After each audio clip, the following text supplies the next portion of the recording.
yëngu bu bari bi ñu ko di tëb bi dal bi ça fait des années ñu ngi ci dëgg la fii de waaye instant da ngay def da ngay bàyyi foofu nga xool fi ngay dox fan la ak li la fi tax a dox lan la ak fa nga jëm lu fa ne loo fiy wuti ak boo ko àggee nan ngay def ba jot la tax a jóg loolu mooy jërëjëf àdduna fi mu ne nii yëngu tëb dal toog di xaalis di wax wax bi nga wax yow Serigne Touba li ñuy liggéey na ko ba noppi. dëgg la lépp ay ngëneel la pour ñun buñ ko mënee buñ ko bëggee jëriñoo nag ñun ñoo tegu ci yoon bi nga tax ñu war ko mën a jëriñ kon jàppale leen ci côté boobu. waaw waaw gën a góorgóorlu bu baax li may wax jëwriñ yi yëpp jëwriñ yi am yéene ànd ak man liggéeyal Serigne Touba yëpp man sàmmuma kenn dara laajuma kenn dara. dëgg la de ma kenn lu mën.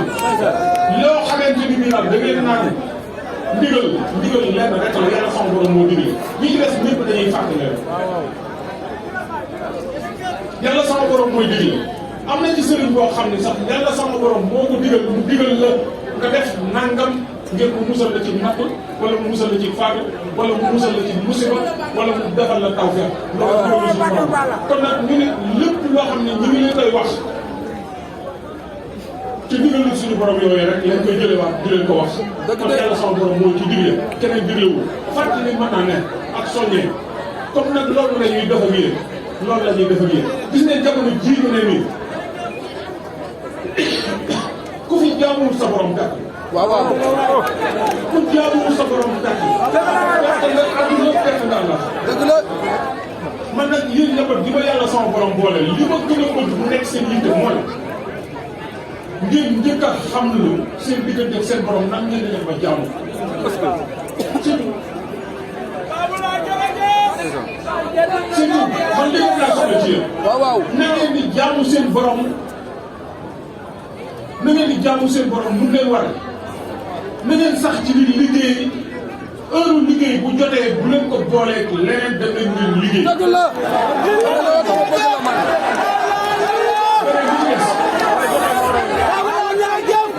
dama bëgg la man. waaw waaw liggéey jaamu yàlla rek lay dégg. li ci des. dëgg la walaay képp ku bàyyi say mbokk. képp ku bàyyi say mbokk.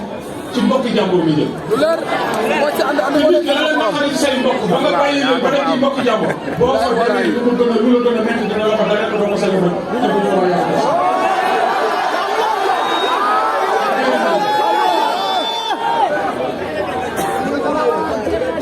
nañu dal dañoo nekk ci àdduna di dund te bëgguñu fee génn. waaw waaw.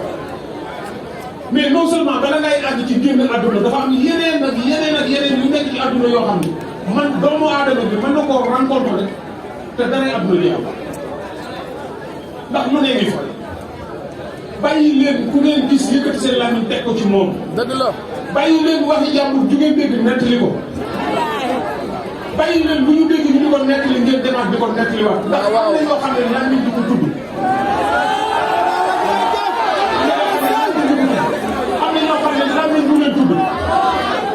moom leen dem sëñ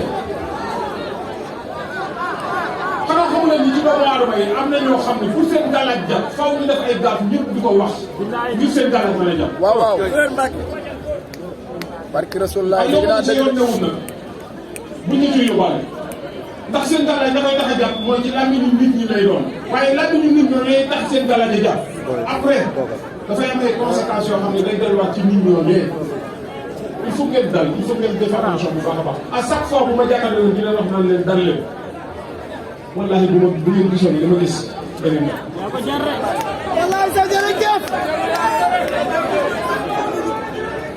kon nag gisagu leen ko te yéen a may déglu à chaque fois maa ngi leen di wax teewlu leen ma ngeen déglu ma bu baax. Serigne Touba ne ma bokkoon ngeen yaakaar xam na ni. dund gi bu doon genn la maag yéen bu nga ci set mën naa la ko faa bàyyi mën naa la ko bàyyee ñu doon lay dund dama dem. ça veut dire que wax leen ni leen Serigne Touba xam ne ni jàmm li ma leen yéenee jàmm ak tawfeex ji ma leen yéen